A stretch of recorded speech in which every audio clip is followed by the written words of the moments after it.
Egypt must release jailed Muslim Brotherhood leaders to help resolve a political crisis following the overthrow of President Mohamed Morsi, Qatar's foreign minister has said in an interview with Al Jazeera. Khaled al-Attiya, one of the latest foreign envoys to try and mediate an end to the political turmoil in Egypt, returned to Doha on Wednesday after several days in Cairo and complained he had not been able to meet all the parties he had been promised to see. Morsi, Egypt's first democratically elected president, was ousted on July 3, following large protests, and is now detained at an undisclosed location as thousands of his supporters camp out at two protest sites in Cairo. "My wish for the brothers in Egypt is to release the political prisoners as soon as possible because they are the key to unlocking this crisis," he said. "Without a serious dialogue with all the parties, and most importantly with the political prisoners because they are the main element in this crisis, I believe things will be difficult." Qatar had been the main supporter of Egypt under Brotherhood rule,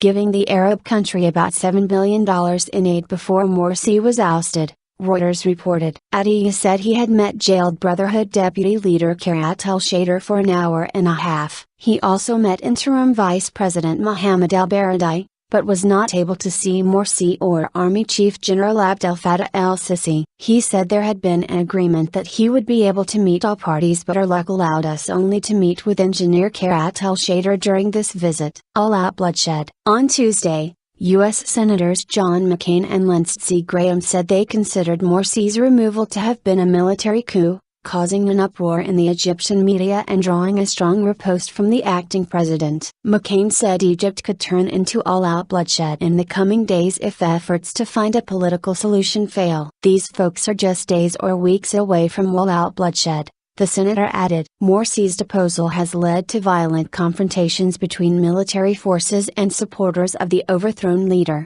During the CBS News interview, McCain, who unsuccessfully ran for U.S. president in 2008, said, "There is only one way to bring about a peaceful Egypt, and that is the process of negotiation and reconciliation between the major players." Thousands of Morsi's supporters remain camped out at two protest sites in Cairo, which the government has pledged to break up. Almost 300 people have been killed in political violence since he was toppled, including 80 shot dead by security forces in a single incident on July 27. The interim leadership says there is no turning back on the army-drafted roadmap that calls for new elections in 2014.